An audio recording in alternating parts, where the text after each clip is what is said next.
story of Kelly Cochran. This story has some real sticky stuff, listeners, so you have been warned. As we begin our twisted tale, there are two villains and two heroes. Like most stories, the hero is the main focus, but our villains are so evil, cunning, manipulative, and really just complicated. They're overshadowing. One of our heroes is a small-town police chief named Laura Frizzo in Iron River. That's located in the Upper Peninsula of Michigan. It's known as the UP. So one evening at the end of Chief Frizzo's shift, a woman arrives at the police station visibly upset.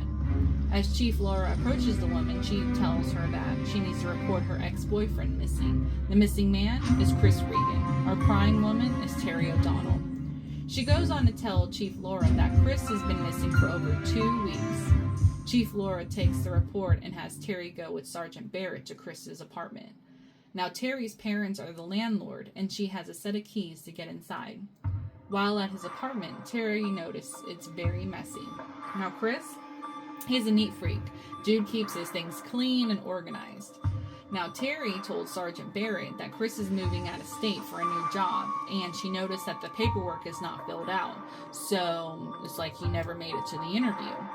Sergeant Barrett takes photos of items around the apartment. So Terry had also mentioned that Chris's car was seen at the park and ride. When they drove out there, it was still there. Looking through the windows of the car, Terry notices a knee brace in the front seat. It's super important because Chris just recently had knee surgery. After looking over the vehicle, it's most likely that it was left there by someone else. So by who then, right? Chief Laura then has the car towed to the lab for processing. She initiates some search warrants for Chris's phone, credit cards, and bank records. The last purchase that Chris made was at a gas station 2 weeks earlier. Now, with the department being so small, Chief Laura reaches out to the Michigan State Police for help. 3 detectives respond to her request. Terry O'Donnell is these detectives' prime suspect. They interviewed her for 3 hours. They accuse her of Chris's disappearance and demand a polygraph be done immediately. Now, Chief Frizzo disagrees with them about Terry being a suspect, and this is the beginning of the two departments not agreeing on aspects of the case. Chris being missing is released to local news channels. Some leads start to come in, but they go nowhere. At this point, he was missing since October 14th, 2014. That was the last anyone had ever seen him, and he made that purchase for fuel. So Chief Laura turned to Chris's employer for any information. She spoke with HR Director Laura Sartori, informing her that, he was reported missing. She said the last day that he had clocked was October 14th, 2014, and that he was planning to move out of state for a new job. HR lady Laura mentions to Chief Laura that a rumor was going around about Chris dating a coworker that was married. The coworker was Kelly Cochran. Chief Laura asked Terry if she knew of anyone that Chris may have been dating after they had broke up.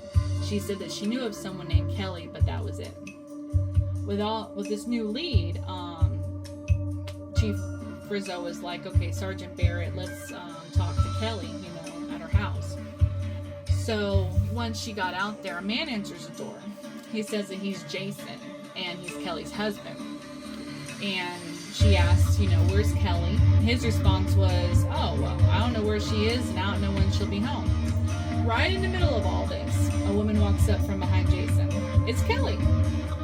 Sergeant Barrett asks Jason why he lied, and, Kelly answers for him and says, oh, well, he thought I might be in trouble. Like it was no big deal. Sergeant Barrett tells Kelly she's at the house because a coworker named Chris Regan was reported missing. Kelly said that she saw Chris either the 14th or the 15th, something like that, and that she's been calling and texting him with no answer. In front of her husband, she says she's having an affair with this guy. Jason stood there with no response, silent. Okay, that's weird. Kelly goes on to say that Jason's okay with her having affairs with other men. After speaking with Kelly, Sergeant Barrett calls Chief Laura, telling her that something is definitely wrong with Kelly and Jason. Suspicion sets in.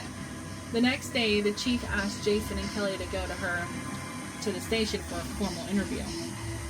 Kelly volunteers to go first.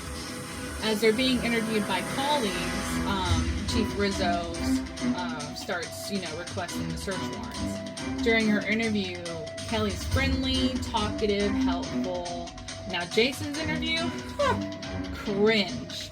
He says he's depressed, in constant physical pain, has anxiety, he's crazy, has been institutionalized at the crazy house, he cries a lot, needs some tissues. Now, comparing the two interviews, Chief Laura finds many discrepancies in their versions about Kelly's relationship with other men.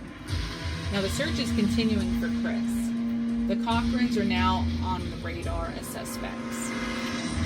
They find a text exchange between Jason and Kelly that makes the open marriage not really true. Jason texts Kelly to come home and stop cheating on him. At one point, he's begging. Chief Laura is now laser focused on these two and getting the information that reveals the truth about their marriage. Kelly hops from job to job and has worked at a local diner. Her co-workers are willing to speak to them. Meet Curtis and his mom, Lynn. The Hulls worked with Kelly and had some pretty interesting things to say. Curtis remembers Kelly saying how crazy, obsessive, and jealous Jason is when he found out she was cheating on him. The Hulls never met Jason, but heard a lot about him from Kelly. With this new information, Chief Laura goes by the Cochran's house to speak with them again. This time, she's greeted by Kelly and walks in the house. She noticed the lighting is creepy and dim, and that there's a smell of fresh paint. Walls are still taped off, and Kelly is quick to say, they're remodeling.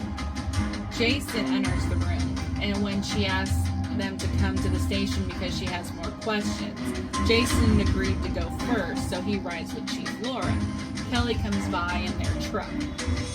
With the open marriage as a possible motive for Chris's disappearance, Chief Laura asks Kelly about Kelly's affairs with other men. Jason, being crazy and all, said he heard voices to kill himself, trying to change the subject. When the chief questions him about the inconsistencies, he would try to avoid answering and ask for an attorney. Now, Kelly's interview begins with Chief Laura asking for a polygraph test. Well, Kelly flat out refuses. She's like, oh, hell no. The interview ends, and the Cochrans become the prime suspects. One of Chris's sons, Chris Regan Jr., called the station because he was concerned that he hadn't heard from his dad. He was supposed to meet his dad because they were going to live by each other when he made the move out of state. Chief Laura tells him that his dad was reported missing and she's trying to find him. The search for Chris continues and leads are being chased down. Unfortunately, they aren't going anywhere. It's now December 14th, and the Michigan State Police and the Iron River city manager, that's Laura's boss, are having various issues with how she's handling Chris's case and how she just does her job. Now, Laura is a kick-ass lady cop that gets shit done. That's obviously why they have a problem with her. Now, by March 2015, the search warrants come through, and the search of the Cochran's house begins. Jason and Kelly are told to leave while the search is taking place, so they go across the street to their neighbor's house. Weapons, weapons, weapons. The weapons have weapons. There are swords, guns, throwing stars, hatchets, knives, a bow and arrow. OMG. It is massive. So the ceiling had just been recently painted, so they sprayed it with luminol, the blue stuff, and it reveals it all. The lab comes by, swabs the strange spots on the wall and ceiling. They kind of have an appearance of cast off or blood spatter. Now they have the evidence. Now they can arrest Jason and Kelly. Well, dun dun dun. They're gone. Vanished. Poof. No Kelly. No Jason. They skipped town. So Chief Laura interviews the neighbors, the ones that they hung out with while the house was being searched. Boy, oh boy, did they have a story to tell. The information they had was crazy, okay? They heard a gunshot, screaming, hours of sounds of sawing, all in the early hours of the morning. According to the neighbors, the sound of the saws went on for a few days, but only in the morning hours. It wasn't like, after work or whatever, right? Well, that's strange. It's been 5 months since Chris went missing. the neighbors' experience with Kelly and Jason, was friendly. They had no issues with them. In October, when they're hearing the saws in the middle of the night, a couple days later, they were invited over to a barbecue. Yum! Well, David, the neighbor, thought it was kind of weird because they never had him over before, ever. Okay, never been over. They always claim to be broke. So when they went over there and they saw $150 worth of meat to grill, David's wondering, what's really going on with them, right? And so as he's eating this meat, he's like, man, this really tastes weird. Nothing like he's ever eaten before. Now, finding out that her lover's missing, could they be eating Chris? Is this a Chris kebab? This thought crossed his mind because Jason kept bragging that as he was cooking and grilling, that he was a butcher back in Indiana. Well, to this day, David believes he ate some of Chris. So with the outcome of the police investigating the Cochrans and possibly being fed a missing human, he and his family feel betrayed. He's like, it's scary. For sure, invite your neighbors over, eat the evidence of the body you cut up all week in the basement, WTF. Do we really want to know our neighbors? No. So Chief Laura starts thinking, the sawing in the middle of the night is going to lead to dismemberment. Could the Cochrans really have cut him up and ate him? Crazy. On March 27, 2015, the lab results were in. Okay, whew, blood spatter, all that. Nope, the blood was not able to be tested for DNA or even could tell if it's human because it got painted over. Well, shit. So they searched the house again. In the basement, of all places, a journal written by Jason was found. Okay. Dear Diary, I am a psycho. I'm crazy. Blah, blah, blah. I eat people. Blah, blah, blah. Nah, seriously, the crazy talk. He titled his work, Where Monsters Hide. It was filled with ramblings, dark stuff, more ramblings, feeling of just being crazy, yada yada. No useful evidence, nothing about Chris or anything, but his crappy, dark feelings. So, these two still on the run, right? Lovely. Well, a PI that works with the chief calls and says, hey, I found him. Boom! Yahtzee! Turns out on March 15th, 2015, the night before these two disappeared themselves, the PI put a GPS tracker on their truck. They're headed to Indiana, more specifically, Maryville. Some place, in Indiana, obviously. So the love story of these two psychos begins there when they were young. They were neighbors, and Kelly would refer to Jason as the boy next door. Oh, hot! He was literally, though, next door. Kelly was described as a rebellious teen, and Jason was a good kid with issues. What does that mean? They began dating in high school, and then got married. A real match made in hell, huh? So in 2014, they made the move from Indiana to the Upper Peninsula of Michigan. Chief Laura contacts the Lake County Sheriff's Office for their help. Since these two lovebirds are in their jurisdiction, she needs to get the help, from the people there, to retrieve them and all that.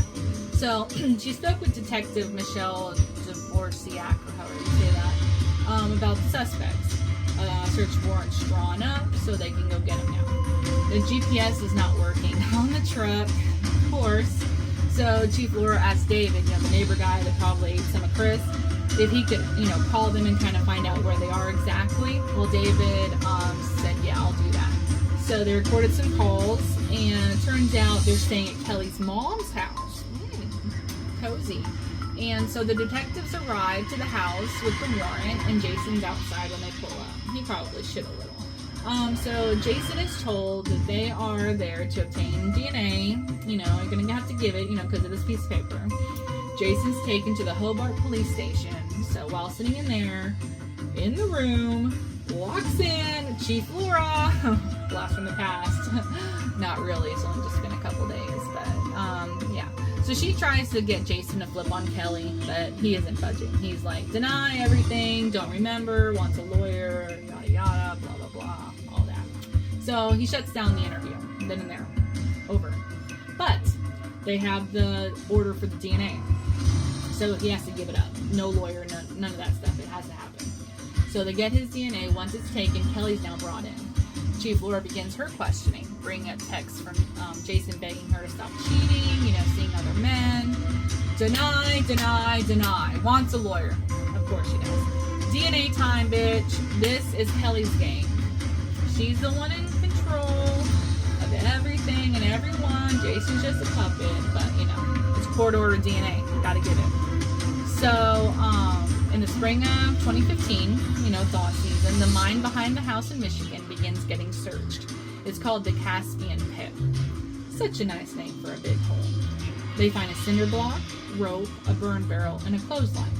So another neighbor, Gary, I don't know if he's been invited to the barbecue, but, he says, hey, that stuff you guys pulled out of the pit, that used to be in their yard, right?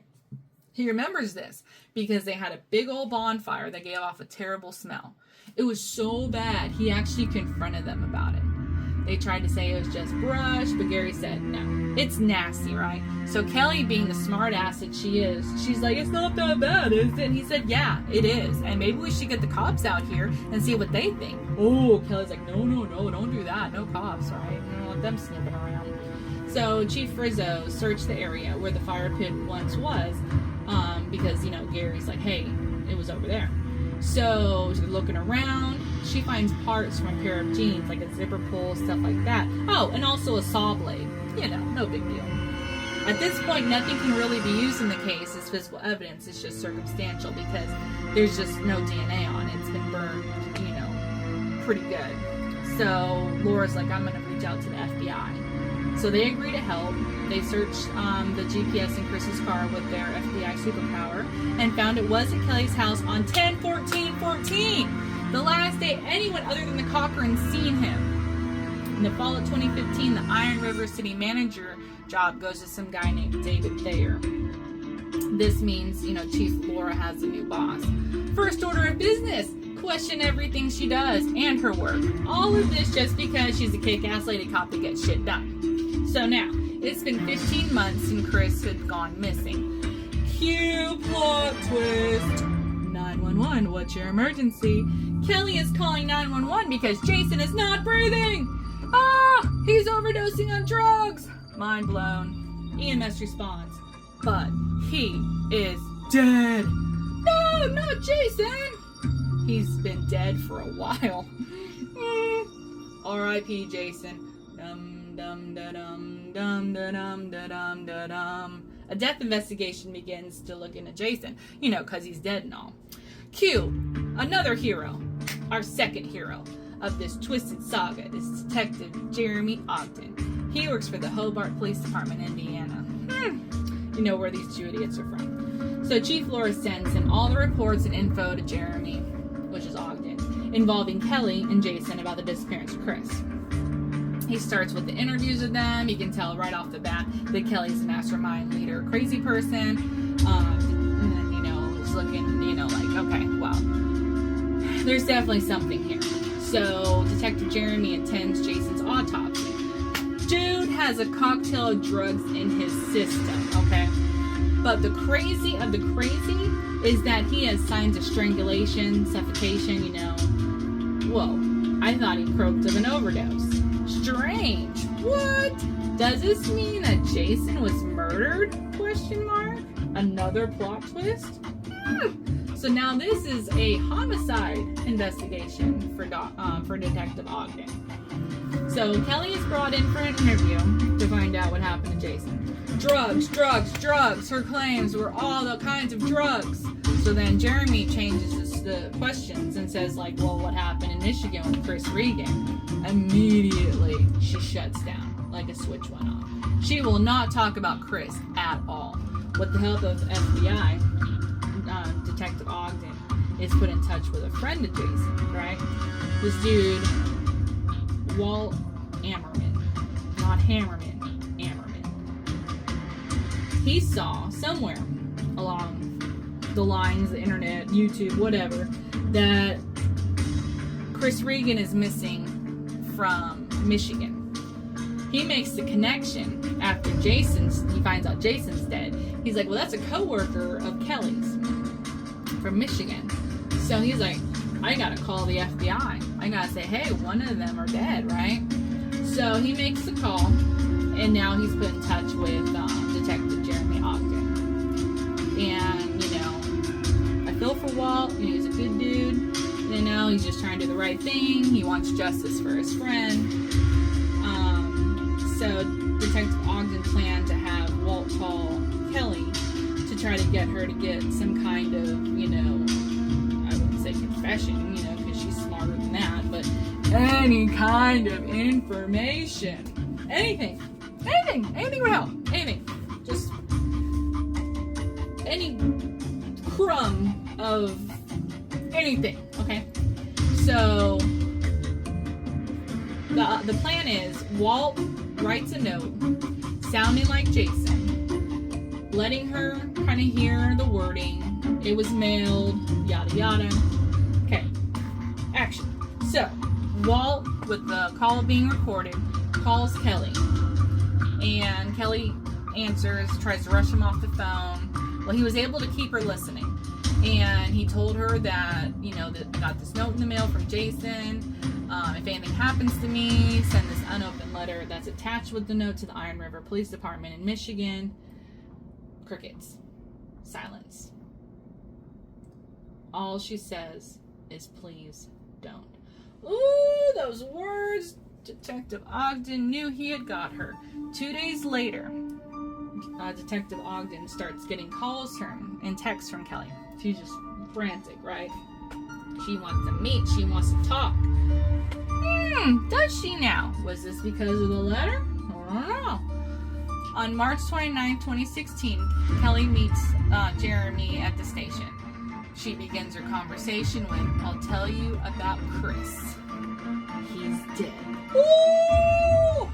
Now let's descend into the rabbit hole that is Kelly Cochran. Chris is dead because Jason shot and killed him. Really? She told Detective Ogden that Chris was shot in the head inside the house in Michigan. From missing to murder. Kelly goes on to say after Jason shot Chris, his body fell backwards into the basement. Then they cut him up. While Detective Ogden interviews her, he uses his tactics to build a rapport. He wants details about Chris and Jason's deaths, and to get that, he needs her to feel like she can trust him. Really though, she's kind of cold, crazy, calculating, manipulative. Well, we can try, right? He asks her to show him where the remains of Chris are, and Kelly agrees. She drives them from Indiana to Michigan to the location where she claims that they put the bags filled with the parts. Driving through the night, they arrive at a county road in Iron River. It's a very remote area. She says it's a place she spent time with Jason there before the murders. From there, they drove to her house.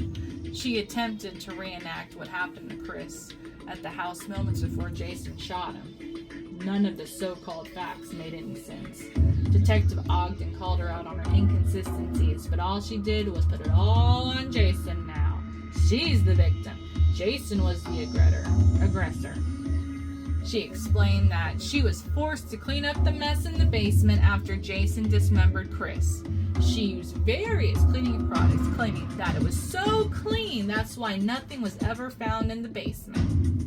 Now, the wooded area that Kelly took them to didn't produce any evidence, so they just drove back to Indiana.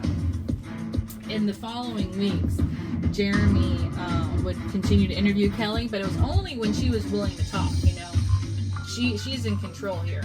She used her manipulation and control towards men on Detective Ogden, and he was totally aware. He was no dum-dum. He kept Kelly thinking she was in control and that she had him on, her side. So she could talk and be willing to talk. A planned meeting was to take place, and when the day came, he got a text from Kelly saying that the West Coast looks good at this time of day. Poof. Kelly's gone again. No! She's back on the run. So Chief Laura decides it's now or never to get an arrest warrant for Kelly.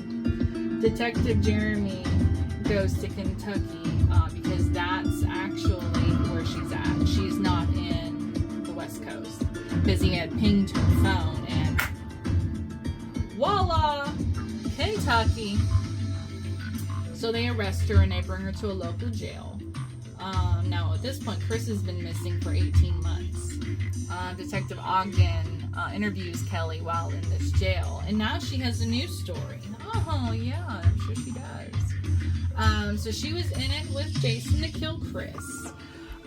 It's because they have what's called a marriage pact. Now 14 years ago, that puts them in the 2000s, they get married. And so these psychos agreed that if one of them cheats on the other, the one that has the lover has to kill the lover. It's kind of confusing, but it's like, okay, it's their thing. So then why didn't, Kelly kill Chris? Because Chris was her lover, unless he was, Jason's lover, but that's a whole nother story. But no, she said she didn't kill him because she was in love with him. And so then Jason comes up, well, if you don't kill Chris, then it's whatever. And then she's like, no, I love him. So then, Jason, kills Chris, and, it's just now this new story. So she admitted that she lured Chris to the house, and Jason was hiding in the basement with a gun. From that point, she's extradited to Michigan from Kentucky because, now she's put herself in the murder of Chris Regan. So while she's in the jail, she allows a documentary crew to interview her. Can we say narcissist? She explains how she's just wanted to help locate Chris's remains, and she was a victim. Now that Jason's dead, she can pretty much say whatever she wants, right?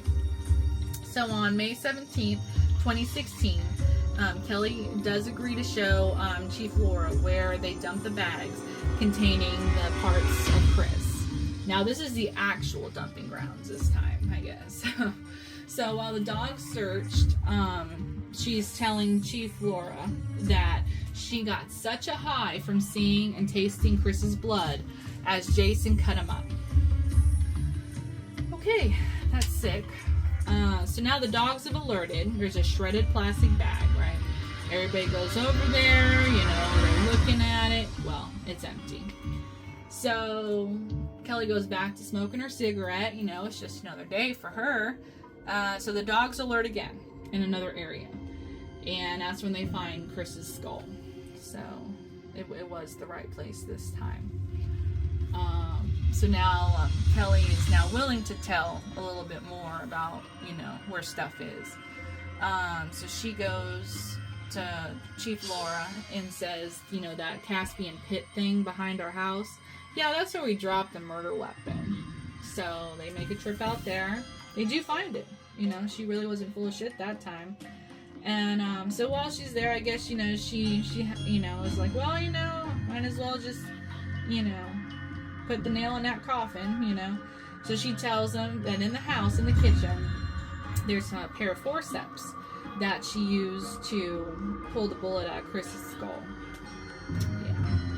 So once they got that tested, it was confirmed that it had Chris's blood. So now they got that physical evidence, baby. Somewhere in the madness, all this madness, a love is blooming. Chief Laura and Detective Jeremy fell in love. Aww, heart. In December 2016, Chief Laura gets fired. Remember David Thayer? Yeah, me neither.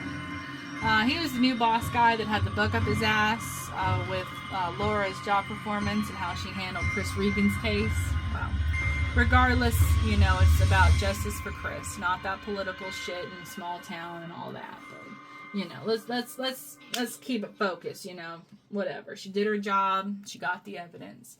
So on February 14th, 2017, Kelly's trial begins.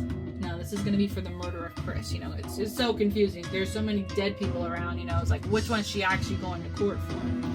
So let me tell you, the attitude of this bitch, smug, kept a smart-ass smirk on her face, stared down the cameras, stared down anybody that was in her orbit, okay? At one point she said, all you gotta do is just turn one juror. Well, Kelly took the stand in her defense. You know, of course she did. And she's up there, and she's saying, you know, it was all Jason. She was going to be killed if, you know, she didn't go with Jason killing Chris and, you know, all the help that she provided and luring him to the house and everything. And so it was like, okay.